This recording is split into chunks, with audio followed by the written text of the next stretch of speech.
Welcome back, everybody, to the Search Show 24/7, and this is episode 1 of season 2 of ABC's Once Upon a Time, entitled Broken. That took a lot out of me. There was a lot of wind. A lot of wind.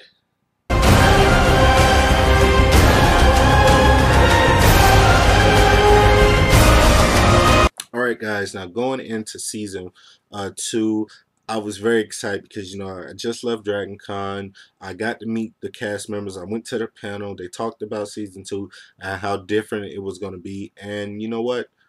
After watching this episode, I really did like it.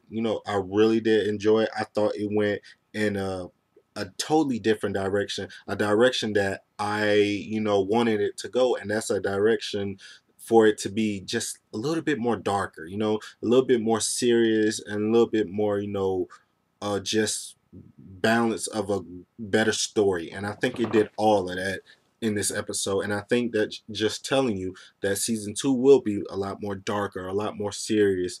And that's what I want to see, because season 1, it had its moments of highs, but it did have its moments of lows, a lot of goofy stuff, a lot of just awkward stuff.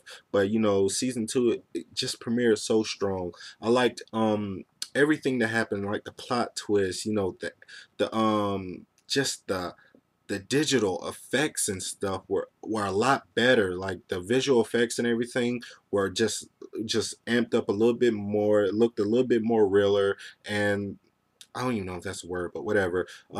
It just shows you that they're in their groove now. They're in their place in this series, and they found their stride. So that's what I like to see. I thought the story was very gripping, very it just had me on the edge of my seat, because you didn't really know what was going to happen, because like I said, it just got a lot more darker and a lot more serious. So he's like, oh shit, this is not like the fairy tale stuff that I grew up on. This is not like season 1. This is a little bit more serious and stuff. And it all starts with just that one little moment where you see Snow White and she realizes that the person who she thought was a friend and she's been talking to like as her friend while she was still under the spell, it's actually her daughter. And you just see her whole demeanor just go like a 180, and you see the mother side of her really show. And that's what made it just more real to me, and that's what just brought me in. And when I saw that, I was like, I believe Snow White. I believe that she believes that that's her daughter, and that she hasn't seen her in a long time, and that she's just excited that she has her daughter and she found her daughter.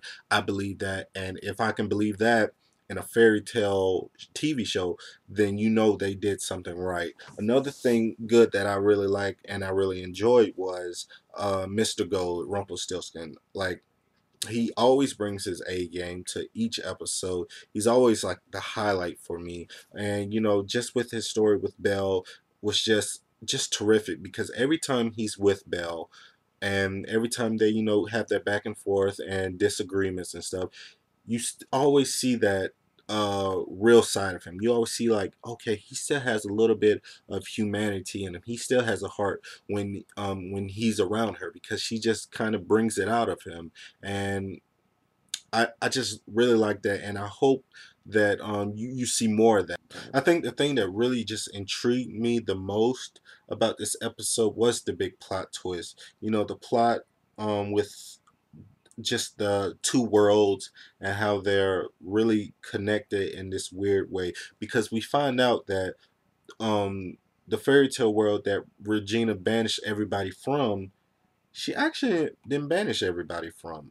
It was just a certain little section of the fairy tale world that was actually kind of cut off from the spell, and we don't know how, and we don't know who did it, but it's still people in that fairy tale world.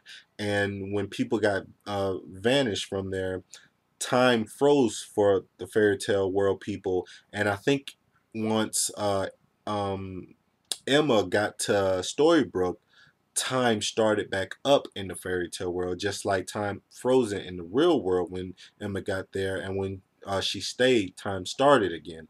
So it was just this weird, like, kind of connection thing. And then we also find out that the talisman thing that Prince Philip had. You know, Mr. Gold has it now, or it might be two of them now because Mr. Gold had one, and in the fairy tale world, Prince Philip had one. So I don't know what's going on with that story, but that shit's confusing. But that's like a lost thing because you know, this shows from the writers of Lost. It's got plot stuff everywhere. So I really like that, and it really did intrigue me a lot. I like that you know I saw Mulan because I am a big Mulan fan. I love that the animated movie. It's one of my top favorite animated movies of all time. I think Jamie Chung, I think that's her name. I think she's doing a great job. Hopefully we get to see more of the tough side of her because Mulan is like this tough warrior person. So I would like to see that. Aurora, I'm sorry, I messed up her name. I keep messing up her name. I'm sorry, but I think she was okay. I think the actress who played her was okay. It wasn't really my cup of tea, but she was okay. I dealt with. I think what this episode did great was it gave us more questions when we thought we knew all the answers, and you have Emma and you have Snow. They got trapped in the hat, and that sent them back to the fairy tale land. So now they're with Mulan and Ahura. So what does that mean for everybody in the real world? Like now that Emma's gone, does it stop now? Or, what happens now because Emma's gone? So that leaves a lot of questions. And, while Snow and Emma are now in the fairy tale world, who are they going to meet along the way? Will they meet Captain Hook there or what? So I'm really, really looking forward to it. I think it premiered very strong. I'm looking forward to it. It succeeded what I expected. It went in a more darker tone and just an overall better storyline. I think the writers are finding their niche now is just more gripping, more just believable in their story, and I think they took a lot of the goofiness of the show away, so just to focus on like the real issue at hand. So I'm looking forward to episode 2. Please let me know, what do you think of this episode? What was your favorite moments? I'm sorry I couldn't get to everything, but try to keep it as short as possible. So please like this video, comment, subscribe, tell me what you thought. And as always, guys, this is the Cirque Show 24/7. Be easy.